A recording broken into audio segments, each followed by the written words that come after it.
தெய்வம் நீ என்று உணர் யூடியூப் சேனல் உங்களை அன்புடன் வரவேற்கிறது.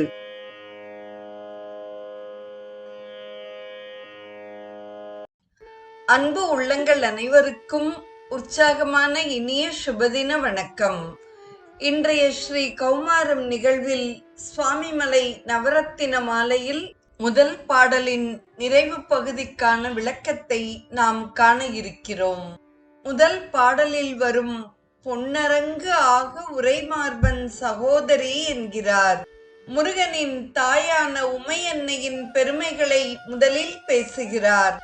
தாயை போல பிள்ளை என்ற வகையில் முருகனுடைய சிறப்புகளும் சக்தியின் சிறப்புகளுக்கு ஏற்ப அமைந்துள்ளன என்பதை உணர்த்த அவளுடைய பெருமைகளை முதலில் கூறுகிறார். பொன் என்ற சொல் இங்கு மகாலட்சுமியை குறிக்கும். அவள் திருமாலின் மார்பையே தான் அமரும் அரங்கமாக கொண்டிருக்கிறாள். ஒருவரின் செல்வச் செழிப்பை கூறும் பொழுது அவரிடம் அஷ்டலட்சுமிகளும் தாண்டவமாடுகின்றனர் என்று கூறுவது நடைமுறையில் உள்ளது. மகாலட்சுமி எப்போதும் ஆடுவதும் அமர்வதும் திருமாலின் மார்பில்தான். எனவே அவருடைய மார்பை அரங்கு என்றார். திருமகளை தன் மார்பில் வைத்தவர் திருமால். அவருடைய சகோதரியும் சுவாமிநாதனின் தாயும் அம்பிகை ஆவாள். பங்கயத்து இருந்த பொன்னை ஆகத்தில் ஒருவன் வைத்தான் என்று கம்பராமாயண பாடலிலும் திருமகளை பொன் என்ற சொல்லால் குறிப்பிடக் காண்கிறோம். திருமாலின் சகோதரியை சாதாரணமானவள் என்று எண்ணிவிட வேண்டாம். அவளுக்கென்று இயல்பாகவே சில சிறப்புகள் உண்டு. பார்க்க போனால் எல்லா உலகங்களையும் காப்பவள் அவளே. புறந்தருதல் என்றால் காப்பாற்றுதல் என்று பொருள். ஈன்று புறந்தருதல் என் தலைக்கடனே என்று புறநானூறு உரைக்கிறது. அவ்வகையில் அன்னை புறந்தரி. துரம் என்றால் கஷ்டம் அல்லது துன்பம் என்று பொருள். முருகனின் தாயாகிய அம்பிகை எல்லா வகையான துன்பங்களையும் போக்குவதால் துரந்தரி என்பர். அவளே இமவான் மகளாய் தோன்றி வளர்ந்த பொழுது உமை என்று பெயர் பெற்றாள். உமா என்ற சொல் தமிழில் உமை என்று வழங்கி வருகிறது. தவமியற்று சென்ற பொழுது மேனை தவமா அப்பாடா அது உனக்கு வேண்டாம் என்றாள். ஊ என்பது விழி அல்லது அப்பாடா என்ற வியப்பு பொருளை தரும். மா என்றால் வேண்டாம் என்பது பொருள்.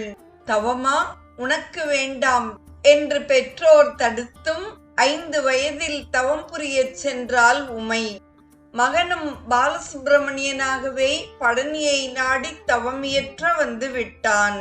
அம்மையும் மலையை விரும்பிச் சென்று அங்கு தவழ்ந்து வளர்ந்து தவம் இயற்றினாள்.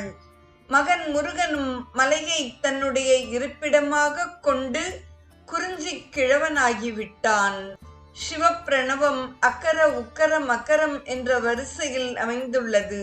தேவி பிரணவம் ஊ கூட்டல் அ கூட்டல் ம என்று மாறி உமா என்றுள்ளது. தனக்கென தனி பிரணவம் கொண்டவள் தாய். மகனோ பிரணவ உபதேசம் செய்த சுவாமிநாதன். அபிராமி அந்தாதி அம்மையை கியாதி உடையாள் என்று போற்றுகிறது. பெரும் புகழ் பெற்று உலகெங்கும் புகழப்படுபவள்.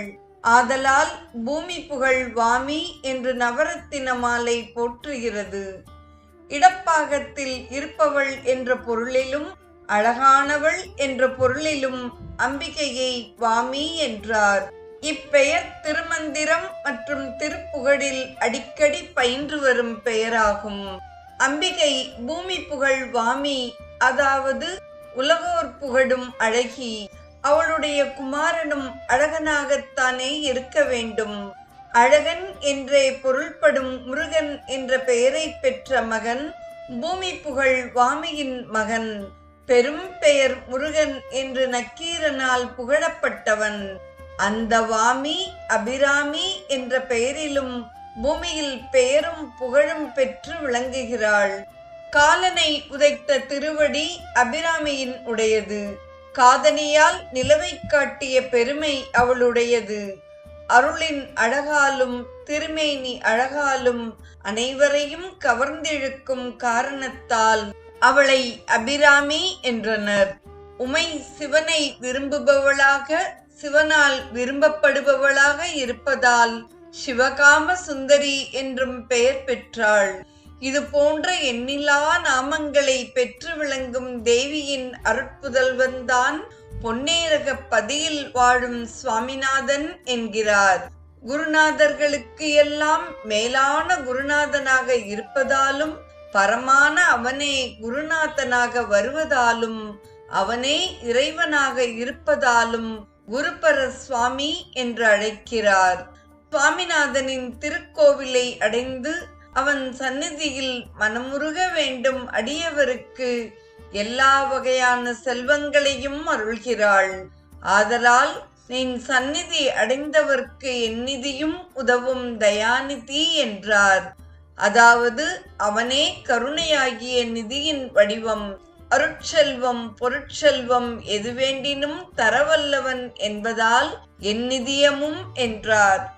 சந்நிதி அடைந்தவர்கள் பையினோய் முற்றும் தவிர்த்து அகமகிழ்ந்து உதவி எனவும் பொருளகற்றி இவர்க்கு மற்ற அழியாத வீடும் தரக்கடவன் எனவும் முத்துக்குமார சுவாமி பிள்ளைத்தமிழில் குமரகுருபரர் உரைத்தல் இங்கே ஒப்பு நோக்கி மகிழ்வதற்குரியதாகிறது.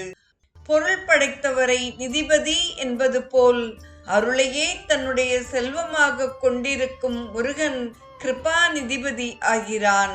பிரணவமாகிய ஓரெழுத்தின் சிறப்பும் பஞ்சாட்சரமாகிய ஐந்தெழுத்தின் சிறப்பும் ஒன்றாய் இணைந்த பெருமை பெற்றது முருகனின் ஆறெழுத்தாகிய சடாட்சரம்.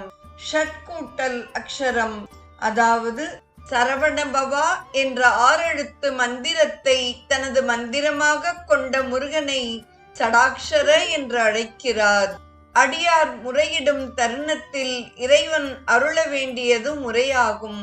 அவர்களை தனது கடைக்கண் கொண்டு நோக்கினால் போதும், அடியார் துயர் அனைத்தும் நீங்கிவிடும். கடைக்கண் பார்வையை செலுத்த இதுவே தக்க தருணம் என்ற பொருளில் கடாட்சமது செய்ய இது நல்ல சமயம் என்று எடுத்து கூறுகிறார். நீ இன்னும் ஏன் அருள் புரியவில்லை?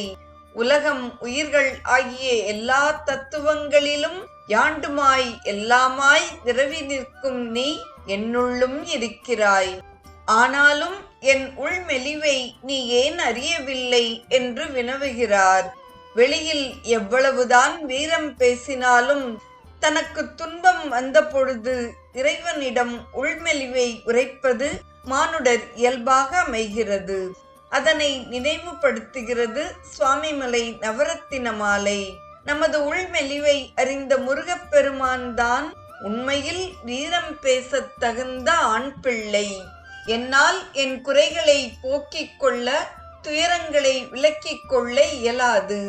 நான் உள்மெலிவு உடையவன். நீயே சரணம் என்று அடைக்கலமாக நிற்கிறேன், காப்பாற்று என்பது போல் ஓம் நமோ என்று வணங்குகிறார். சரவணம் என்றால் நாணற்காடு. நாணற் புல் நிறைந்த சரவண பொய்கையில் பிறந்தவன் முருகன், அதாவது சரவணத்தில் உற்பவித்தவன்.